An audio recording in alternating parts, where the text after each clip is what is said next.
everyone. Today I invite you to the series of webinar by CCI. First of all, I would like to thank the CCI team for giving me the opportunity to moderate this session. During this corona pandemic, we have so much got involved in this corona that we have forgot our bread and butter, that is airways. And the today's topic is regarding gold guidelines. And the topic master is a well-known, renowned pulmonologist, Dr. Suryakant sir. Dr. Suryakant sir is professor and head at the Department of KGMC. He is IMA honorary professor. He is president of Indian College of Allergy, Asthma and Epidemiology. He is president of National College of Chest Physician. He is president of Indian Chest Society. He is president of Medical Science Section, Indian Science Congress. He is member of Special Task Force for the Corona Control, KGMC, Lucknow. He has authorized 16 books, 59 chapters, and more than 500 research papers. He is a guide of more than 178 MD, MDS, and PhD students. He has awarded more than 120 awards till date, and he is related with more than 20 NGOs for charitable works. Over to Suryakant sir. Thank you.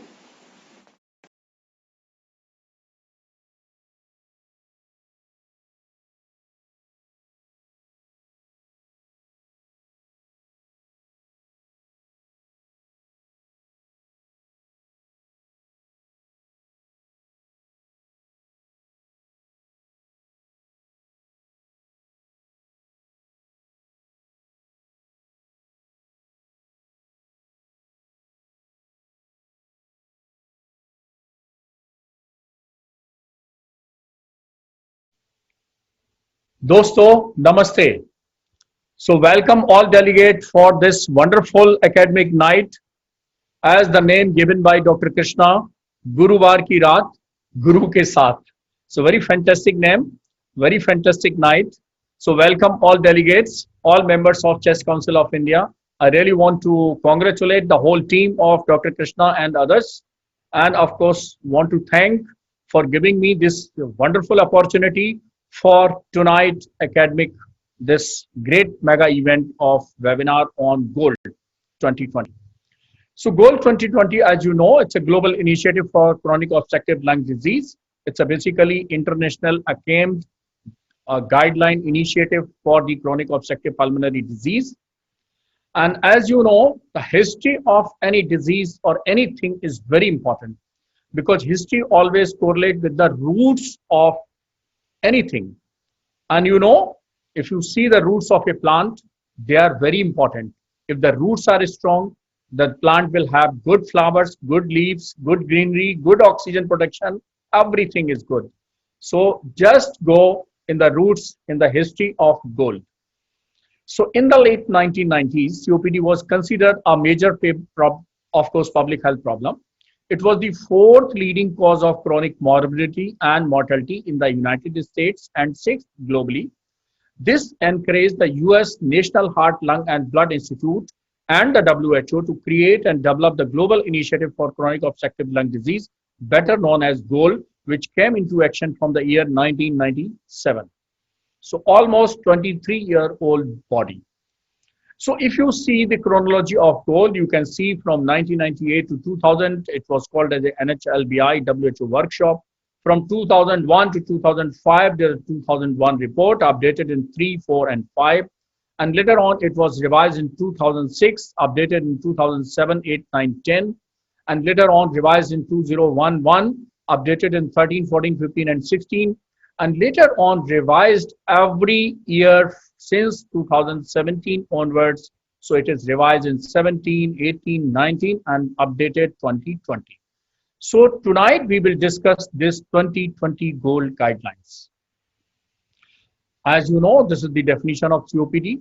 COPD is a common preventable and treatable disease that is characterized by persistent respiratory symptoms and airflow limitations that is due to airway and or alveolar abnormalities, usually caused by significant exposure to noxious particles or gases and influenced by the host factors, including abnormal lung development.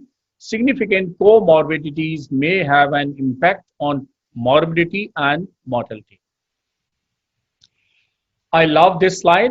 Being pulmonologist, you should know this slide. This is the one pair of lung. God has gifted so many organs in the body, but this is beautiful one pair of lungs to which we belongs, with having area of under about 100 square meter and 10,000 liters of air and blood passes in and out every 24 hours. The net result is 350 liters of oxygen per day, which is being utilized for our daily activities.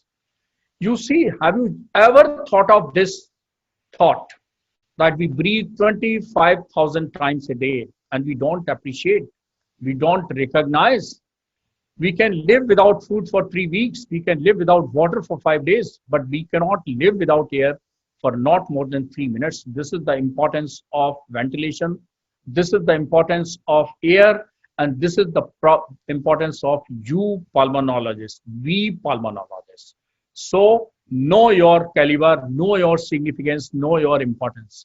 You are so important that without you and your air, oxygen, nobody can live without 3 minutes, more than 3 minutes. Now, if you see the risk factor for the COPD, then of course, tobacco smoking globally is supposed to be the most important factor associated with passive smoking as well as third hand smoke, that is called environmental tobacco smoke. You know better than me what kind of smoking going or prevalent in this country and globally. So globally, although tobacco smoking has been labeled as the number one cause for the number one risk factor for the COPD, but in India, non-smoking COPD has got very good place as far as the risk factors are concerned. And the factors, various factors regarding the non-smoker COPD are indoor air pollutants, outdoor air pollutants, occupational exposures, past history of asthma, chronic bronchitis, and repeated infections, age and sex, because with aging, there is a change called senile emphysema. So that also lead to the development of COPD, and especially in men. And low socio-economic status is also a very important risk factor as far as the developing country and India is concerned. And similarly, the lung growth and development, that is also important factor, and some genetic factors also important, although they are very rare in India, like alpha-1 antitrypsin deficiency. You can see the situation, how pink, healthy looking lung you have when you born, and how the smokers, they convert their lung from healthy lung to the smoker's lung, dirty lung, you can see. And a lot of non-smoking situations in this country, from dhoop-batti to agarbatti, from traffic pollution to biomass fuel, everything. So many occupations, so many professions, they are associated with exposure to noxious particles and gases, and they all are creating a lot of COPD in this country. And recently, we also published a paper that is what are the various risk factors non-COPD. Another group with Dr. Jindal from PGI Chandigarh, yes, I was also part of that paper, that what is the scenario of non-smoker COPD. And Sandeep Salvi from Pune, he also published a lot of on this data. And recently, the global burden of disease, that has also compiled a non-smoker data from this country. So whenever we are reviewing the risk factor of COPD, don't consider as a smoking only risk factor for COPD, but a lot of risk factor depending upon the north-south geographical factors, racial factor, cultural factor, and so many occupational factors. Many kind of exposures of noxious particle and gases are there, which are causing a lot of risk factor for COPD. And as we know, there is a financial burden also. There is a mortality burden also. And if you see the global versus India, that is also Global Burden of Disease Report 2016, then tobacco smoking is the number one risk factor as far as the disease burden is concerned, daily burden is concerned, death burden is concerned globally. But in India, the ambient air pollution is the number one cause for the daily loss as well as the death. And that's how we can summarize that non-tobacco smoking COPD is smoking COPD. And in non-tobacco smoking COPD, we have exposure to noxious stimuli, for example, household air pollution, ambient air pollution, occupational exposure, and then certain other factors. And it's not only disease confined to the airways only like asthma, it is not disease confined to the alveoli only, interstitium only, lung only, but it is going beyond the lung. So it's a It has got pulmonary manifestation as well as extrapulmonary manifestation. So it can involve airway, interstitium, pulmonary vasculature, and even certain extrapulmonary. So don't consider it as with a tubular vision that it's a lung disease. No, it's not only lung disease, it's a systemic disease. And you know what is the cross section of this COPD, that you know this is the normal COPD, and then you can see the spasm, a lot of mucus, everything, you know the details of pathology. And this is how the various extrapulmonary manifestations, for example, cardiovascular, hypertension, osteoporosis, anxiety, COPD, and lung cancer association, metabolic syndrome, diabetes, gastroesophageal reflux, bronchiectasis, obstructive sleep apnea, so many, of course, things. As far as the diagnosis is concerned, the gold guideline has given this triangle. So with this triangle, you can understand this continuously gold 17, 18, 19, 20, every gold is given such kind of triangle, the triangle of symptoms, of course, the risk factor, and then of course the spirometry for final diagnosis. So you take out the history, you take the symptoms, you take the history of risk factor, compile them, and then of course order the spirometry. So final diagnosis came from the spirometry. This is the diagnostic triangle of the gold. Now, if you see the importance of spirometry, but during COVID era, spirometry is usually avoided. So we have to develop more and more clinical acumen and skills just to reach at the diagnosis. But spirometry has got very important role for the diagnosis of COPD. And by simple formula of 80, 50, and 30, you can remember the grading of the COPD on the basis of spirometry gold, that is mild, moderate, severe, and very severe COPD. If it is post bronchodilator FEV1, you know the FEV1 F-base-U ratio is less than 0.7. This confirms the airflow obstruction, and by the post bronchodilator FEV1 reading, you can grade as mild, moderate, severe, and very severe. Mild is FEV1 post bronchodilator FEV1 equal to or more than 80% predicted. Moderate is between 50 to 80%. Severe is between 30 to 50%, and very severe is less than 30%. And then, of course, very important second point as far as the gold 20 is concerned regarding the assessment of the COPD patient, that is the dyspnea scale. And of course, it is called modified MRC dyspnea scale. Everybody knows it. That's 5 grades are there. That is starting from the dyspnea on exertion to dyspnea at rest. So from grade 0 to grade 4. And then, of course, the COPD assessment test, popularly known as CAT assessment. So it's a 10-point summary. So it's a very small 5-6 point summary. Sorry. So it's a scoring is very easy, that you can score from 0 to 5. If it is not present, it is 0. If it is fully, of course, with the highest marking, it is 5. And you can calculate the marking by asking certain questions. For example, I never cough. I have no phlegm, my chest does not feel tight, so many 6-7 questions. So after this CAT assessment, another important factor for the assessment of COPD is the exacerbation. So what is exacerbation? An exacerbation of COPD is defined as an acute worsening of respiratory symptoms that result in additional therapy. So ABCD assessment tool utilize MMRC dyspnea score, CAT score, and the history of exacerbations to classify patient in group ABCD in order to tailor-made the treatment plan best suited for a particular patient. And that is how we grade ABCD. So very simple, appears to be very, of course, tricky, very complicated thing. But depending upon on x-axis and y-axis, the horizontal axis we have placed the MMRC dyspnea scale and CAT score, and on y-axis we have placed the number of the exacerbations last year. In last year, if there is a 0 or 1 exacerbation not leading to hospital admission, this can classify into A and B depending upon the MMRC and CAT score. MMRC score less than 1 or CAT score less than 10. Then, of course, and of exacerbation is less than 1, it is class A. Otherwise, it is class B, group B. And if exacerbations are more than 1 leading to hospital admission, or more than 2 or equal to 2, and MMRC grade if less than 1 or CAT score less than 1, it is C. If it is more than that, it is D. So that is how in 4 groups we can categorize our patient. So what are the goals for the treatment of hysteria? For any disease, you must know what are the goals which I have to achieve for treating this particular disease, and that is true also with COPD. So first we want to reduce symptoms and reduce risk factor. These are the two goals. We want to reduce symptoms for which the patient has come. Patient has come for the symptoms and we have to reduce the symptoms. And we can reduce the symptom, of course, by giving some medications. So goal is to relieve symptom, improve exercise tolerance, improve health status, and reduce the risk factors so they can help by preventing the disease progression, prevent and treatment exacerbation, and reduce mortality.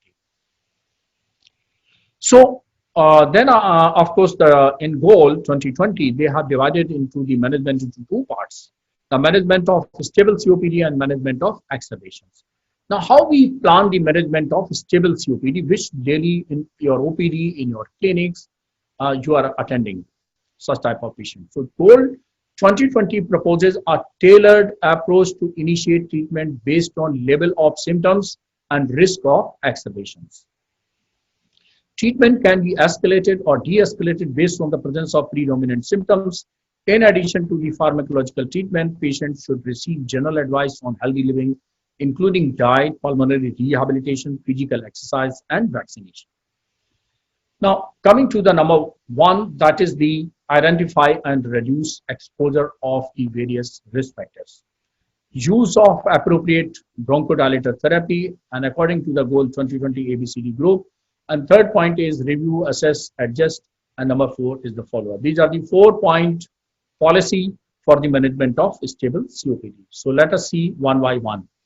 The identify and reduce exposure to the risk factors. Yes, tobacco smoking, advise smoking cessation. I think every chest physician in this country should have a smoking cessation clinic.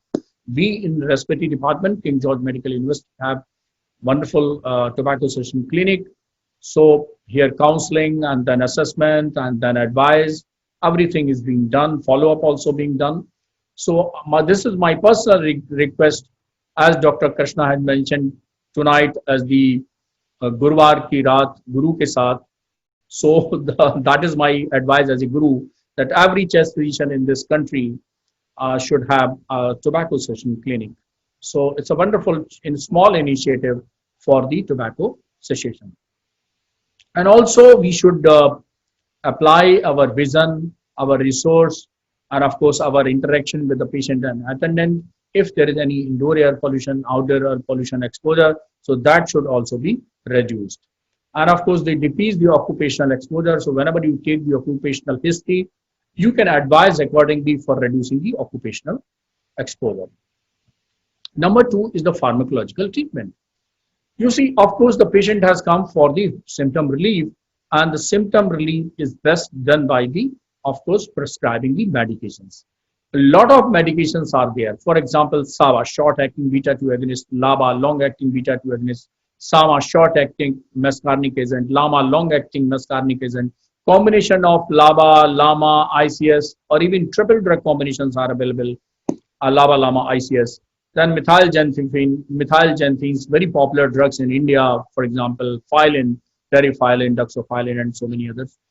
Phosphodiesterase 4 inhibitors like roflumilast and mucolytic agent can also be of help.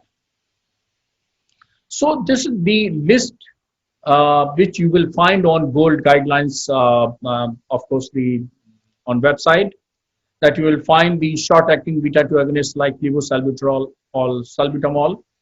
And then, of course, you will find a lot of list of the LABA, the formoterol, salmeterol, etc., indacaterol. And then, of course, the SAMA, short-acting muscarinic agent, ipratropium, and then long-acting tiotropium and glycopyrronium. And then, of course, the combinations of the various groups, for example, combination of SABA and anticholinergic, combinations of the LABA, and of course, anticholinergics, combinations of the LABA plus ICS, and of course triple drug combination are also available in this country. And then certain oral medications, for example, the aminophylline, theophylline, and phosphodiesterase inhibitors, for example, roflumilast, and then of course the mucolytics. So treatment according to ABCD assessment tool. So of course we have again with the four groups, the A, B, C, D.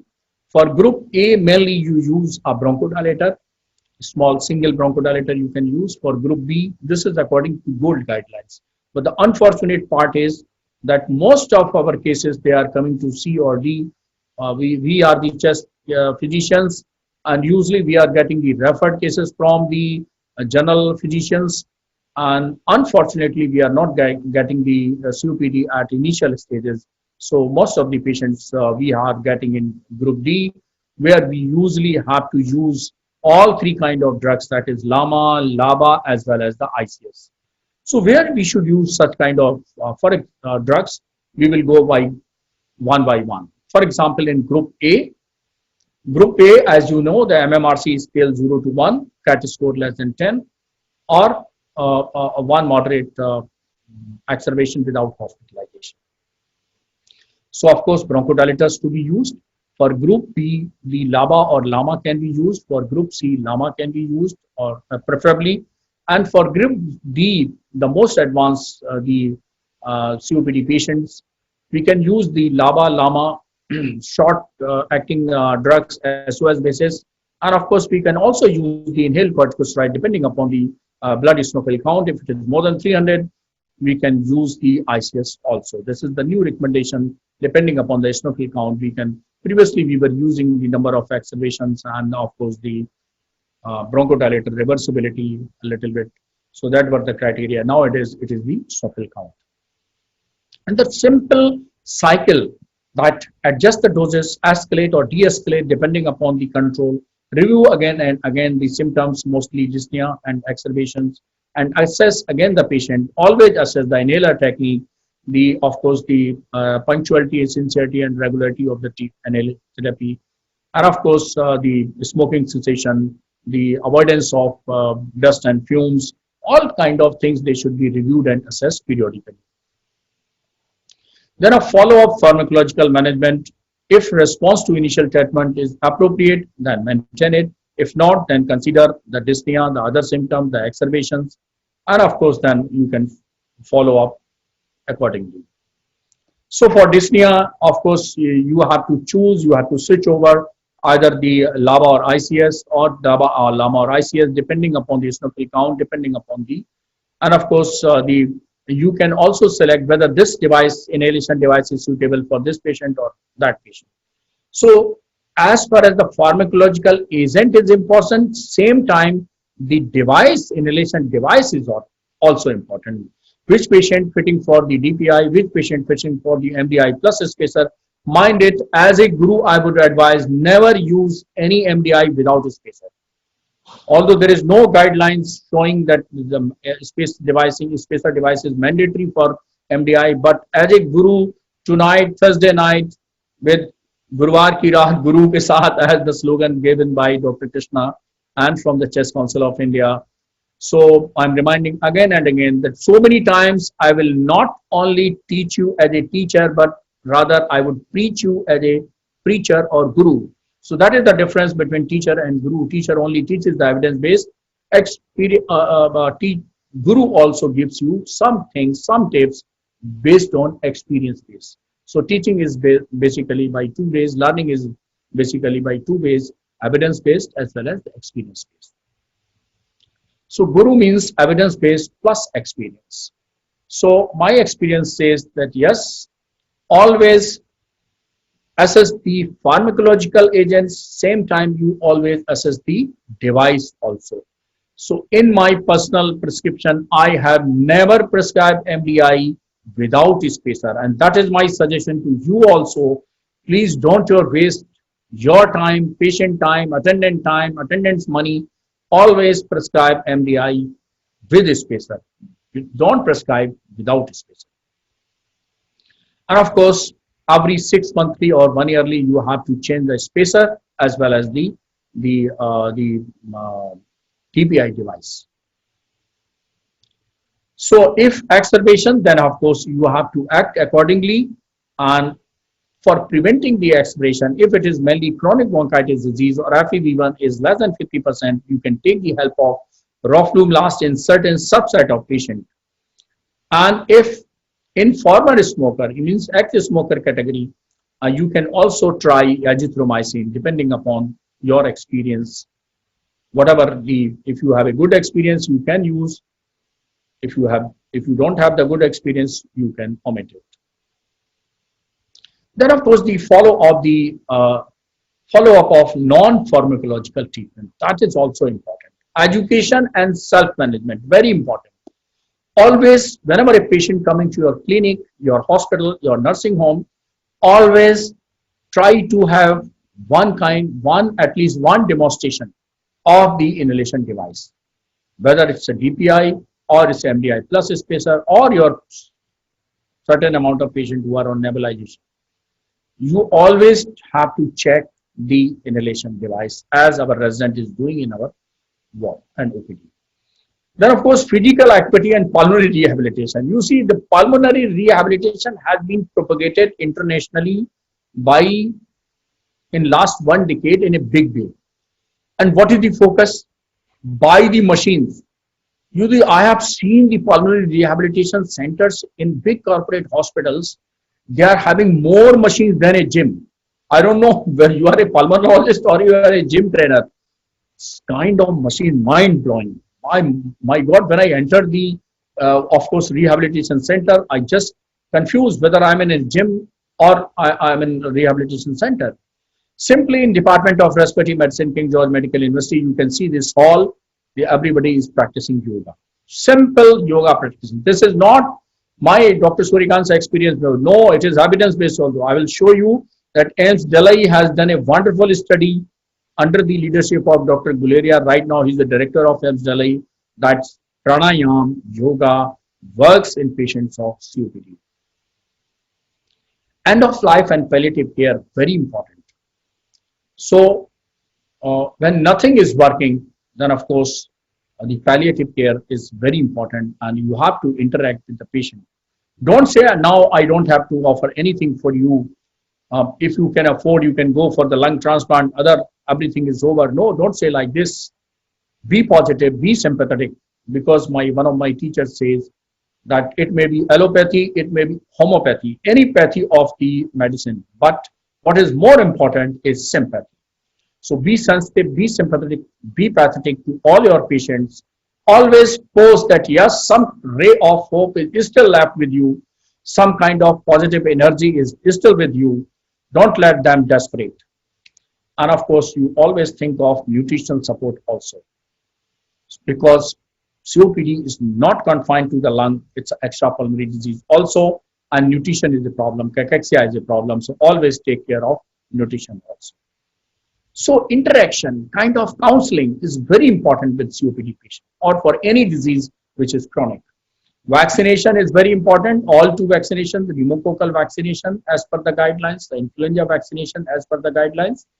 And I just want to remind you that this is the flow chart for the immunocompetent adults with no morbid condition. If 1964 years, they don't require pneumococcal vaccination. But if it is more than 65 years, they require 2 doses. 2 kinds of vaccination, give 1 dose of PCV13 and after 1 year give the first dose of PPSV23.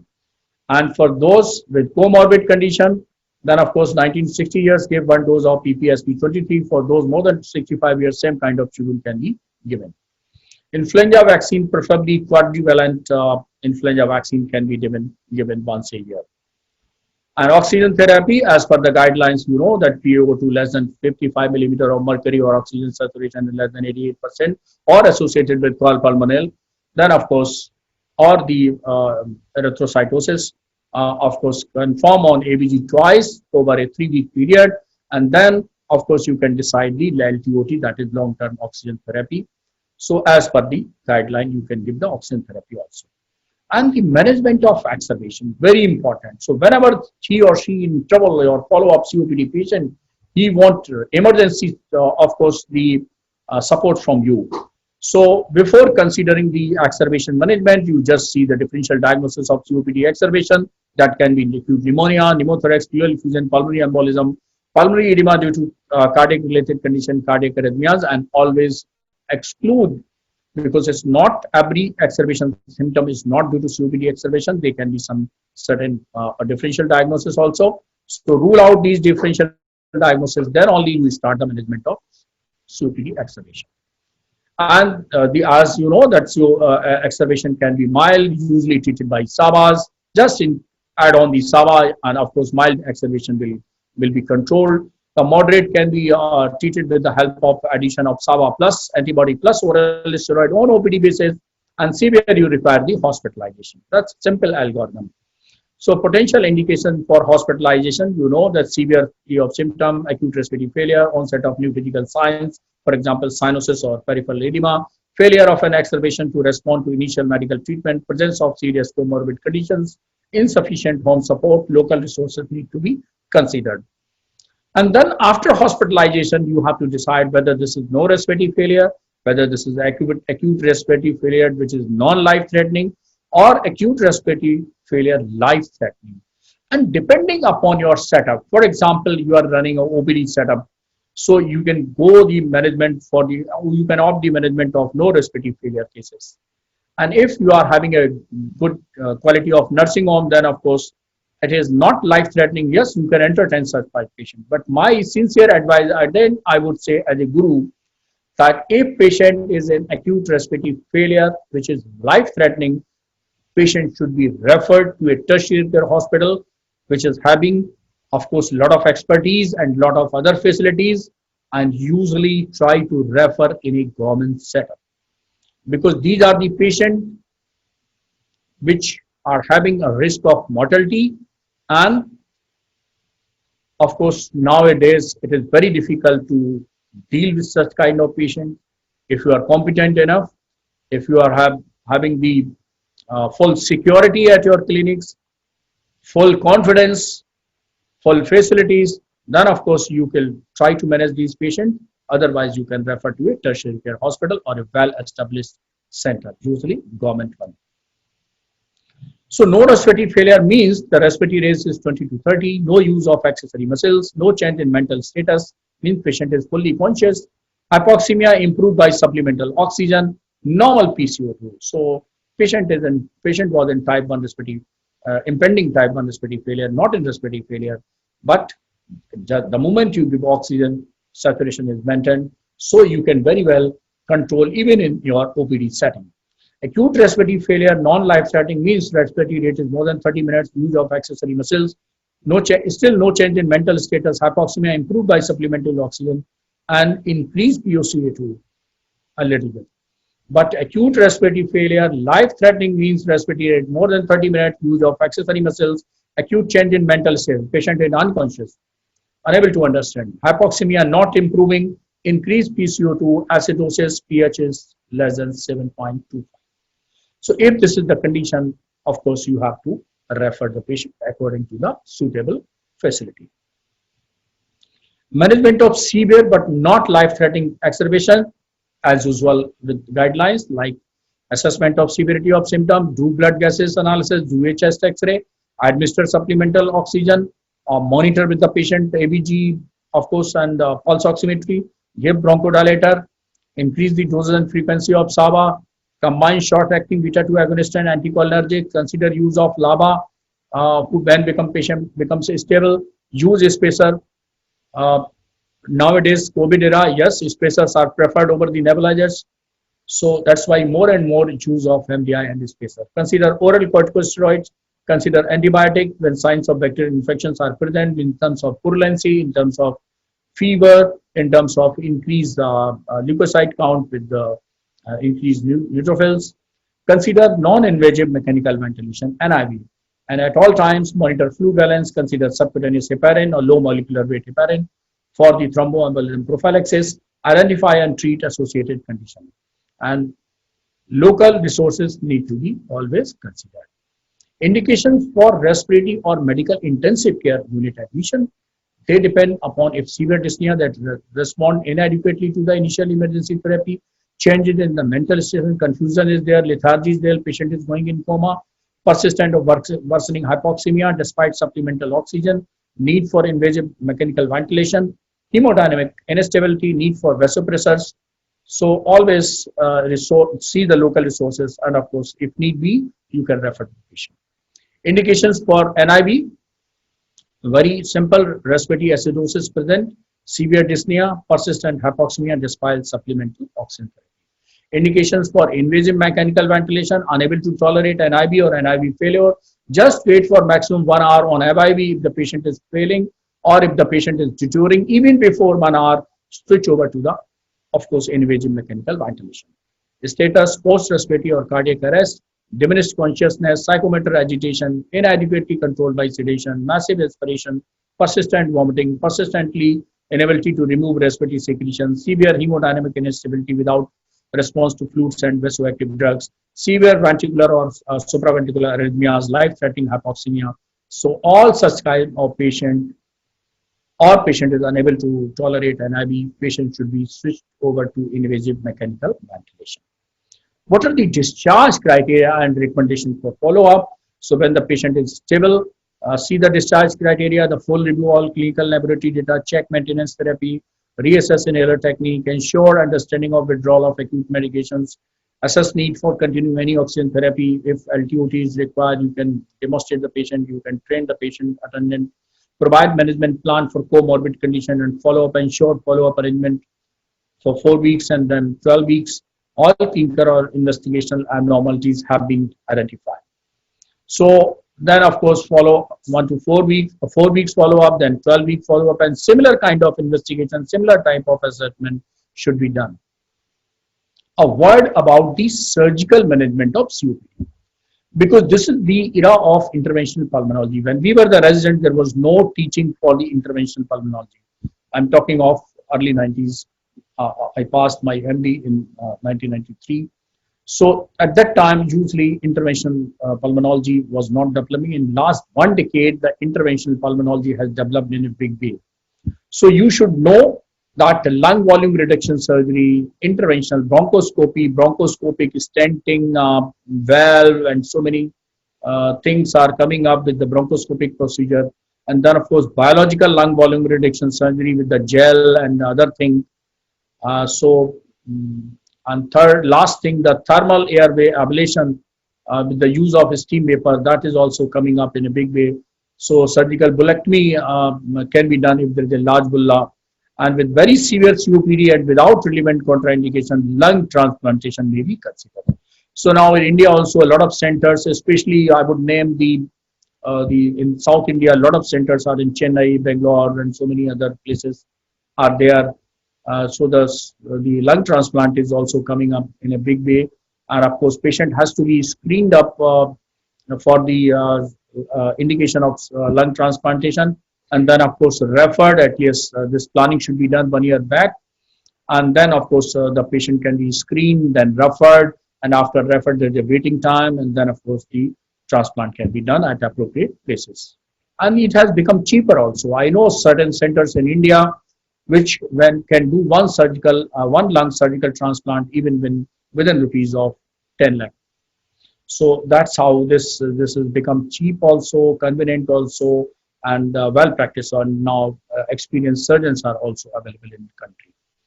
So that is the flow chart, whether depending upon the 4 things. If the large bulla, you can do bulectomy. If there is a heterogeneous emphysema, you can go with collateral ventilation present or absent. Or if there is no large vulva but the homogeneous emphysema, or whether collateral ventilation present or absent, the procedure can be opted. And then if the candidate is not fit for the bulectomy or bronchoscopic lung volume reduction or the lung volume reduction surgery, then of course ultimate option of lung transplant is available. So that is how you can choose. This flow chart is available on the website of the Gold, and you can choose any type of option for your patient. So beyond Gold, I must mention the role of yoga. In this is a country, you see, it's a multicultural, multifaceted, multi-pathy, you would say, kind of country. When people believe the chamatkar, you see, कहते हैं ना चमत्कार को नमस्कार. So people are still waiting that beyond allopathy, beyond the modern system of medicine, there should be some additional things. And people always ask you, So now I would say that evidence-based, you can say yes, yoga is not harmful. At least yoga is helpful for you. But as I recommend to my patient, that yoga is not alternative to inhalation therapy. So mind it, you don't deny. First thing is you don't deny. The second thing is don't over rely. So don't deny and don't over rely. Always ask, always discuss with the patient. Yes, you can practice yoga and pranayama, but it is not the alternative of proper inhalation therapy as advised as per the guidelines. So this study was presented in CHEST 2013 by Dr. Guleria and his group, and 12 weeks of training resulting into the all parameters showed significant improvement at the end of 12-week period. So this is a 3-month study done with various asanas, kriyas, pranayam and shavasana, and 1 hour practice daily, twice a week for 4 weeks. So this shows the significant improvement in all parameters. So, and this study is basically from, and one fellow from South India also part of this study, Alaj Mohan, I know him in Tirupati. So he was also this part of this study. So that study is very important, and you can follow, and you can follow now confidently that yes, evidence is also there. Now, this is my favorite topic, the COVID one. So I must give you a few tips how to manage COPD in this COVID era.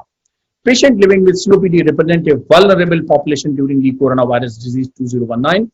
Uncontrolled COPD patients are at higher risk for getting COPD infection and may develop severe COPD. So patients of severe COPD, they must be checked, cross-checked, monitored, and ask them that yes, they should take regular inhaler medication, they should all medication, all everything, so that even if you can give the, of course, short course of oral steroid if needed, if there is mild to moderate exacerbation. And the only purpose is that COPD should remain controlled so that they should not have additional risk of COVID-19 infection. Patients should, COPD should stay home, don't go. मैं कहता हूं ना, हिंदी में मेरी कहावत है कि 4 लोगों को घर से बाहर नहीं निकलना है. कौन कौन से? बच्चा, बुजुर्ग, बीमार, गर्भवती महिलाएं. Children, elderly, disease fellow, and pregnant lady. When I say disease fellow, means disease with asthma, COPD, chronic lung disease, heart disease, kidney disease, liver disease, renal disease, cancer, so many. So these patients should stay at home.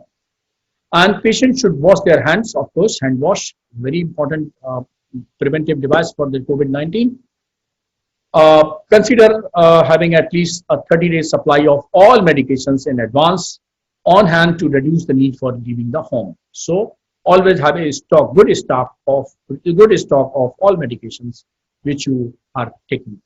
Do patients of COPD need to undergo spirometry in COVID era? Although spirometry has been mandatory by GOLD guidelines, but in COVID era, all procedures which involve the high risk of the aerosol generation, they should not be used, they should be avoided. So spirometry is a potential source of infection nowadays because of high chances of aerosol generation, so it should be avoided. If at all in diagnostic dilemma cases you want to perform it, it should be performed with all prevention, infection control prevention measures. Will patient with COPD have more severe symptoms or disease course because of COPD? Patient with uncontrolled COPD hospitalized because of COVID-19 are more likely to require ICU support and ventilatory support, higher mortality when compared with the other patients. So try to control your COPD patient. Try to avoid the chances of COVID-19 infection, because uncontrolled COPD plus COVID-19 infection will lead to the more chances for ICU admission, more chances for ventilatory support, more chances of mortality. What should patient with COPD do with the current inhaled therapy during the? Yes, continue as per the guidelines. Even you can use short course of oral steroid if at all required, but your COPD symptoms must be under control. Is nebulization? No, nebulization is not safe. If at all to be given, it should not be given in the patient's room. Rather, nebulization you can give in an open, for example, porch, garage, issue, I mean, such kind of open things you should use so that you can minimize the risk of transmission of COVID-19 infection. Is there any risk of using inhaled corticosteroid for COPD treatment? No. ICS indicated as per the guidelines, you can use, no problem.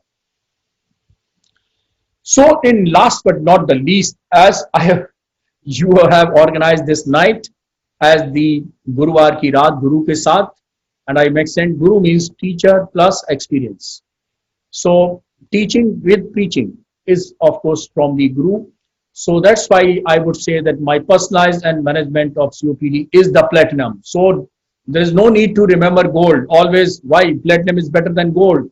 So if you believe me, then of course I would share certain slides that I would name as the platinum, not gold.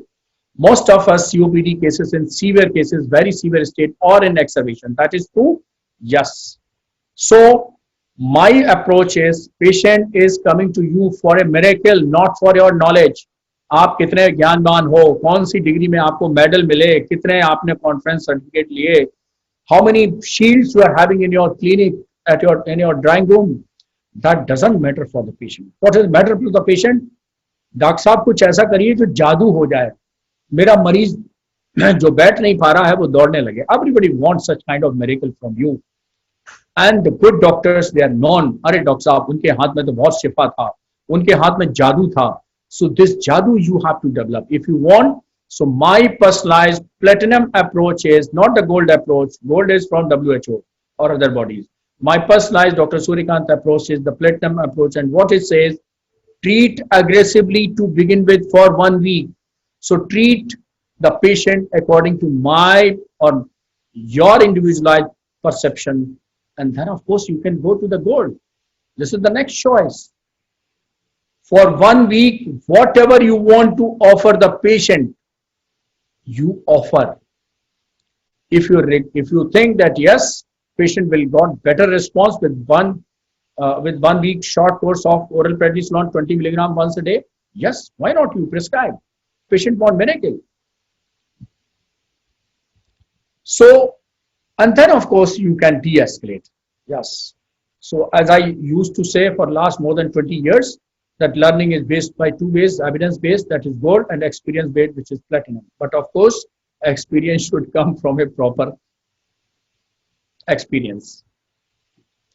So it is up to you. I have already discussed with all aspects of gold and a few aspects of platinum. It is your sweet wish whether you want gold or platinum. In conclusion, I would say avoidance of risk factor, smoking cessation and vaccination is very important, very important. So I request with folded hands with all my chest fraternity people, all member and delegates of Chest Council of India tonight, that every chest physician should have a small corner of smoking cessation point. Appropriate pharmacological therapy, yes, with respect to the patient need, but non-pharmacological aspect like proper education, self-management and pulmonary rehabilitation in the form of yoga and pranayam, prevention and management of exacerbations, adequate nutrition and palliative care also important. So thank you very much for this wonderful evening. Thank you, Chest Council of India. Thank you, the leaders and the of course the dynamic people coming up, people growing stars in this chest fraternity for this wonderful evening. Namaste. Thank you. We are live.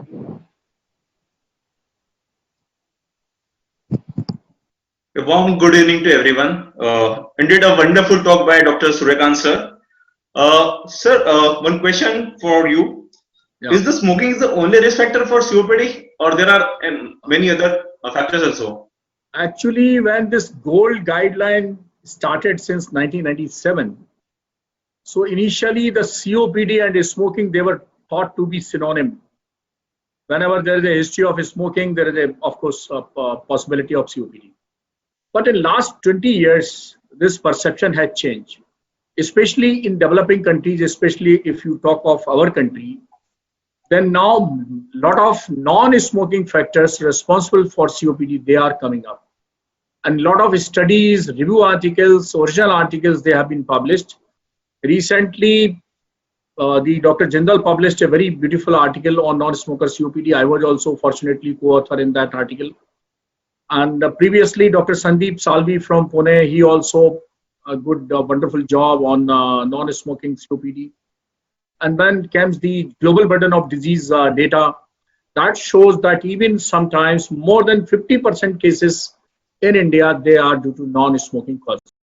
And if you see the non-smoking causes, you will find the cause inside the house, outside the house, at workplace.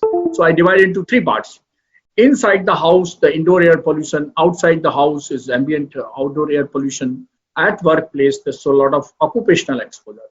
And you see, India is a country where you cannot even list the various kind of occupations in this country because they vary from 100 kilometer to 200 kilometer, from state to state, from region to region. So the various kind of occupations, still these occupations, the persons are exposed to various kind of dust and fumes, smoke, various kind of other non-tobacco form of smokes. So that is how a long list is there for the non-smoker causes. So smoking is no more the single cause of COPD. The non-smoking are now coming up in a big way as a risk factor, rather higher risk factor for the COPD. So my next question is, in this COVID-19 pandemic, what is a known case of COPD should take the precautions? Yeah. What should be kept in his mind, that how to get prevented from getting COVID-19? 3-4 slides regarding this COVID, because COVID is my topic, which is of course very near to my heart. So in COVID era, actually COVID has troubled the more than 200 countries of the world, has taken lives of more than 7 lakh people in the world, has affected millions and millions of the people. But COVID has given so many learning lessons to us for our living style, for our lifestyle, for our cultural changes. Whatever things we have forgotten, we were getting the cultural heritage. I mean, the corona has reminded us.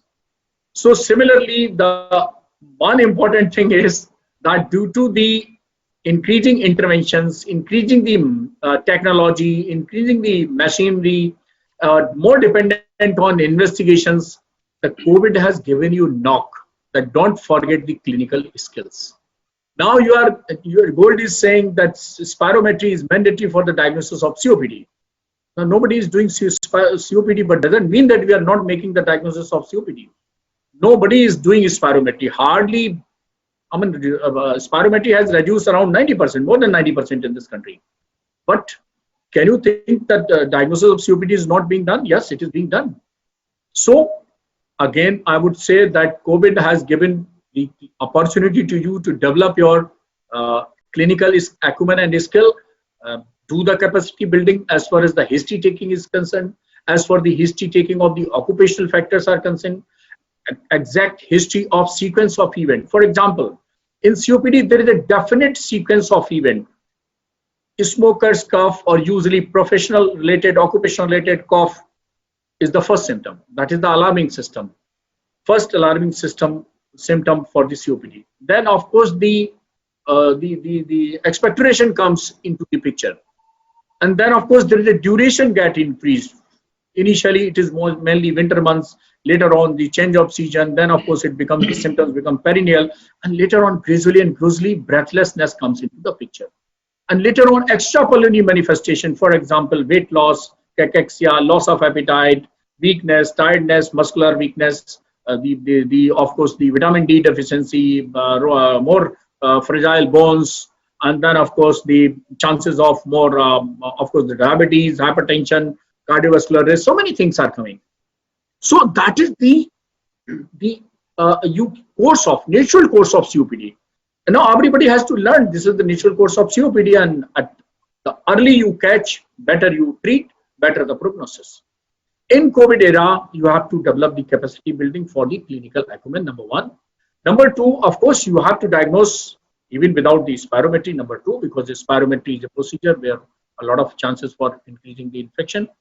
The third thing is related with diagnosis is that, of course, your use of stethoscope, clinical examination, other than the history, and then, of course, your radiology reading, chest X-ray, might be your CT thorax. Patient is not depending upon the availability, because most of the time we are refusing the patient. For example, in King George Medical University, we are having digital OPD, and so many times we are saying, oh yes, if you are in district hospital, in district center, you consult your district doctor. Don't come to the tertiary care hospital. So this is the natural advice for all disease persons, that please stay in the home. So by restricted movement, the more and more digitalization of the diagnosis, more and more digitalization of the prescriptions, more and more digitalized the education.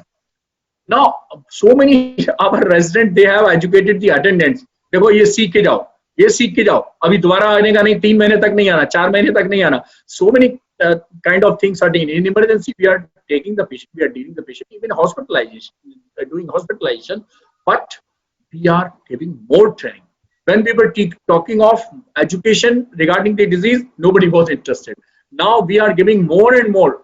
In COVID era, my residents are giving a lot of education. Wonderful job they have done. That these are the precautions. These are the and see.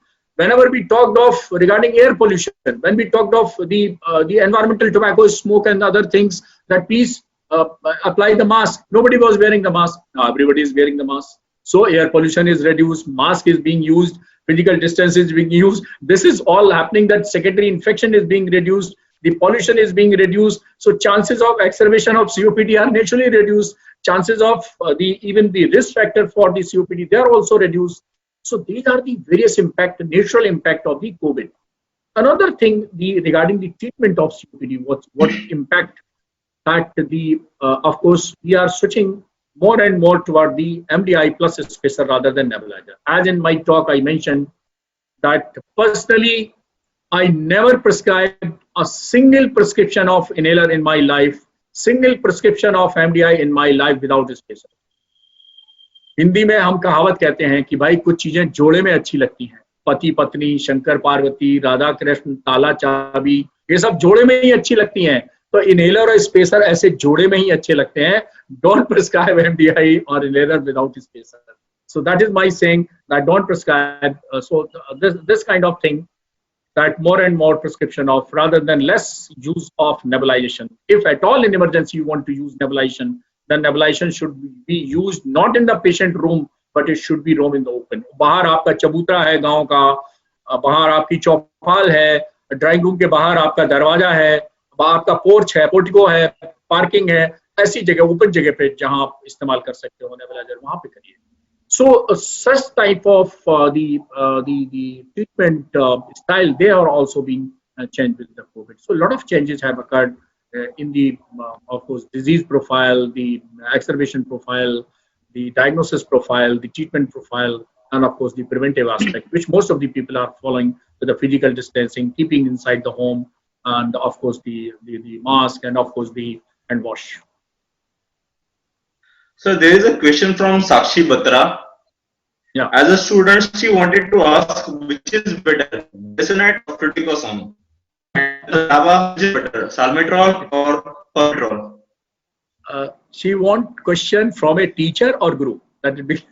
So first I will. Sorry, as a student, she is asking. As a student, she is asking. So if she is a very brilliant and good student of mine, then I will answer as a guru. And if she is ordinary student, then I will answer as a teacher. So first I will answer as a teacher, and then as a guru. As a teacher, my answer is that there is no statistically significance as far as the efficacy of fluticasone and budesonide is concerned. As a guru, I will answer that my personal choice is for budesonide because of so many reasons. Why? Number one, the combination with budesonide is with formoterol, and formoterol you can use as a the advantage of action is short action as well as the long action. The formoterol combination, the fluticasone combination used is with salmeterol, and salmeterol is only long acting. There is no short action. So if you are a clever physician, you want both action, short action as well as long action. So use budesonide. Why for fluticasone? The third thing, India is a developing country. We are the poor country, and budesonide is a cheaper option. So cheaper option In combination, you can use formoterol, which is having short action as well as long action. And that's why, as a guru, I would prescribe my dear student Sakshi that you go for the budesonide and formoterol combination. You can use this combination as a short-term purpose, also long-term. So there is a question from Dr. Tirip Chatterjee from Mumbai. Yeah. He says AICC recommend whooping cough and herpes vaccination in COPD along with pneumo and influenza vaccine. What is your comments? Pardon? Can you repeat the question? So whooping cough and herpes vaccination in COPD patients along with pneumo and influenza vaccine. What is your comments? No. The recommendation is only for the pneumococcal vaccination and of course the influenza vaccination. Whooping cough is the problem of the childhood. So of course during childhood it is the usual vaccination which is done.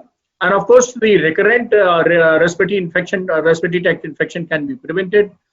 One of the risk factors for COPD later on is, of course, the history of recurrent LRTI. So that in that sense, it can be prevented. Otherwise, every guidelines they recommend for the pneumococcal vaccination and influenza vaccination. So there is a question from Dr. B.K. Gupta from Ludhiana. Yeah. He want to know the dose and duration of steroids in acute exacerbation. Oh, great. So you see, if you see what is the hitch about the use of steroid, the side effect, the only side effect. Otherwise, there is no hitch. So many specialists are using oral steroids. We also using the oral steroids. The usual recommendation is 20 milligram of prednisolone for 5 to 7 days. This is the usual recommendation for the exacerbation. Most of the guidelines say.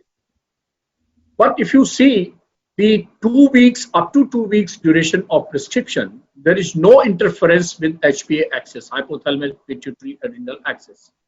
So if your patient is getting a little bit poor response within 5 days or 7 days, so you can extend next week also. That is the answer as a guru.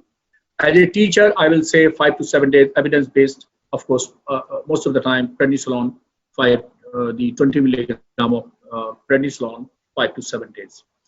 This is about the oral steroid during exacerbation.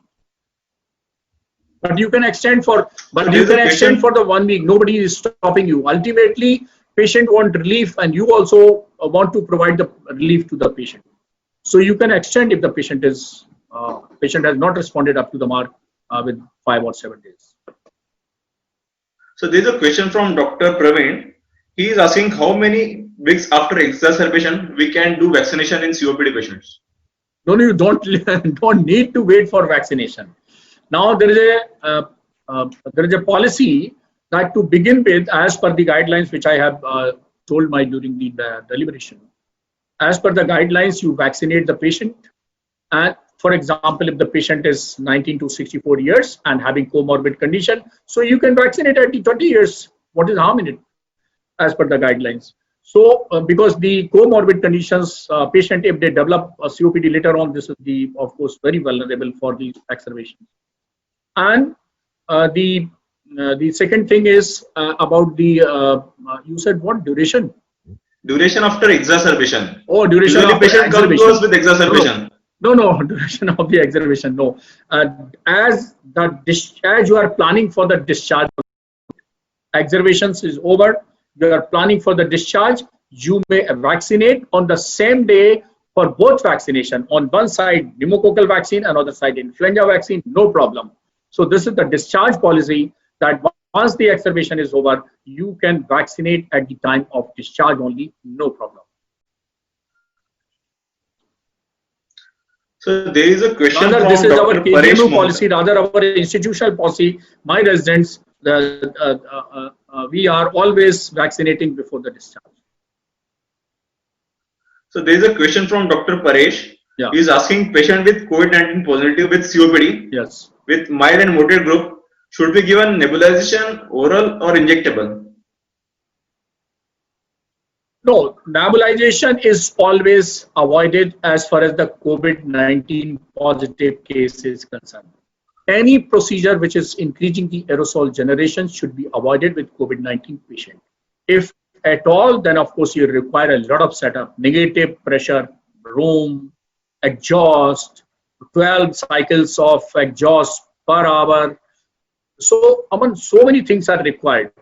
So, ideally, if situation is if the patient is conscious, so use MDI plus a spacer, and studies have shown that use of MDI spacer is as good as nebulization. So, what is the role of yoga and pulmonary rehabilitation in patients of COPD? Uh, if you want this answer as a guru, yes, I'm using. Even I presented that study of the AIIMS Delhi that have shown the beneficial results. The important thing is that we are practicing in India, and India is a country of tradition, culture, rituals, so many things, heritage, and yoga has now become very well established. Thanks to our Prime Minister, that on 21st June, the more than 200 countries they are celebrating International Yoga Day every year. And so yoga has become a brand of India, brand of Indian heritage, Indian culture, Indian, of course, symbol. So now people, they are demanding, and at least it is not doing any harm. The second thing is everyone has learned physiology. I would speak 1 minute, if you permit me, Dr. Gandhi, as a moderator. Yes, yes, sure, sir. So I will just remind you the physiology of the lung. And I mentioned in a slide that we can live without food for 3 weeks, we can live without water for 5 days, but we cannot live without air more than 3 minutes. Only 3 minutes are sufficient. So Shant Rajput ko 3 minutes सांस नहीं मिली, काम हो गया. So we are living with air. That is why this air, oxygen, is called Pran Vayu. So with this Pran Vayu, what happens when we breathe normally? You see, I'm just as a pulmonologist, although I'm not physiologist, but I'll talk to a little bit physiology. As a during quiet breathing, what happens? We are breathing almost 15 times a minute. We are breathing with 500 ml of air inside the lung and outside 500 ml of air. This is inspiration and expiration normally going on throughout the day and night. Now, what happens during pranayama? Do we take the tidal breathing? No. No. We take deep breathing. And what is that deep breathing? So we have inspiratory reserve volume. So tidal volume and above it, the inspiratory reserve volume. So we are breathing with the inspiratory capacity. Tidal volume plus inspiratory reserve volume. So we are breathing with inspiratory capacity. And then we are doing a little bit breath holding. And then we are exhaling, deep exhalation. So we are also exhaling the expiratory reserve volume. What is that? Have you ever seen a vacuum cleaner? What is that vacuum cleaner is? Vacuum cleaner is nothing but the forceful exhalation of air from a machine. That is what vacuum cleaner is. Sorry, forceful inhalation. Force के साथ air अंदर खींचता है, उसके साथ आपकी सोफे की, मशीन, उसकी कुर्सी की, चेयर की गंदगी जो है वो उसके साथ चली जाती है. That is the action of the of course vacuum cleaner. So whenever you inhale and exhale with extra reserve volume, this work as a vacuum cleaner of the alveoli, alveolar duct, bronchioles, terminal bronchiole, respiratory bronchiole, major bronchi, everything. So that is the physiology that it works. The pranayama works as a vacuum cleaner. Number one. Number two, most of the alveoli, if I'm not wrong, roughly 1/3 of the alveoli, we have 300 million alveoli in the lung, both lungs, and roughly 1/3 of the lung, they remain collapsed during the quiet breathing. ये collapse बने रहेंगे तो ये फैलना भूल जाएंगे, ये जिंदगी में कोलैप्स ही बने रहेंगे. So there is an opportunity to open these collapsed alveoli. So this is the wonderful opportunity with the pranayama that you can open up millions and millions of alveoli with this pranayama. Second thing, so you are opening the collapsed alveoli and utilizing them for gaseous action, which is the function of the lung, the ventilation and perfusion. So you are opening the various alveoli and alveolar membranes, which are the hot seat for the gaseous action. Number 3, 4, whatever it is. With this, of course, your respiratory muscles are working more. So you are going gym for what? For the biceps muscles. So why do you want to strengthen your respiratory muscles? अरे ventilator की जरूरत नहीं पड़ेगी जिंदगी में आपने अगर अपनी रेस्पिरेटरी मसल्स को स्ट्रॉन्ग कर लिया तो. So you are basically enhancing the muscular power, the stamina of the respiratory muscles, maybe the diaphragm, maybe even accessory muscles, maybe other respiratory muscles. So whatever you are doing in the gym for the biceps, Shahrukh Khan की तरह abs, Salman Khan की तरह abs, और ये सब आप biceps, Hrithik Roshan की तरह ये सब बनाने जाते हैं, तो छोड़िए ऋतिक रोशन की बजाय आप एक योगी की तरह you increase your stamina of the lung, you increase the stamina of your respiratory muscles. Your respiratory muscles get fatigued, then you require mechanical ventilation. So if you have a strong muscles by pranayam, there are less chances that in future emergency you will require mechanical ventilation. So pranayam will reduce your chances for getting future mechanical ventilation or invasive ventilation in future. So this is the role of, this is scientific explanation, which is my, doesn't mean whatever Dr. Suryakant is saying it may be correct. No, it is not correct. You analyze. If you are convinced, you follow me. If you are not convinced, you don't follow me. Yes. Sir, very beautifully explained, sir. I have never given such thought to this. Sir, my next question is, what is the surgical management in COPD patients? Yeah. You see, surgical management is coming in a big way. I think future is with surgical management. I will request my surgeon colleagues, then more and more surgeons should go into the chest surgery. Thanks to a lot of great surgeons in this country like Dr. Arvind Kumar in Delhi, Dr. Of course, a few surgeons at Mumbai, a few surgeons at Chennai and Bangalore, that they are now involved in chest surgery. So the surgery, of course, if you have the large bulla, then of course you can refer the patient. If CT scan shows large bulla, which is occupying the interthoracic volume of unnecessarily creating a volume space occupying and not participating in the gaseous section, so it's a useless fellow. आप ऐसे समझिए कि आप अपने घर में एक आतंकवादी को रखे हुए हैं जो आप ही का खा रहा है, आप ही का पी रहा है और आप ही के देश में गोली मारकर मर्डर कर रहा है. So of course for major bulla, if you have, the bullectomy can be done.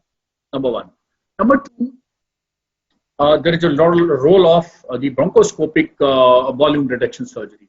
Then by stent, by of course the so many things are available with this interventional bronchoscopy, and they can be done for the reduction of such type of COPD patient. The third thing is gel, and so many other things are also available. This is called biological volume reduction. So biological volume reduction can also be done. The collapse can be done. Active collapse can be done. And of course, the last but not the least is the lung transplant. That is also coming in big way, but you have to follow. You just coordinate with lung. For example, in Lucknow, in last year, we conducted 3-4 very important CME for the lung transplant, and we sensitized the people of chest physician of Lucknow regarding the lung transplant. And then now people are realizing that yes, lung transplant is effective. It is being practiced in India, and there are few centers in India which are doing lovely job. I mean, even in a per lung transplant, the cost is only 10 lakhs rupees. So, I mean, even the moderate economic group, they can also afford this lung transplant. So that is also coming in a big way. So I think these are the surgical options which we have.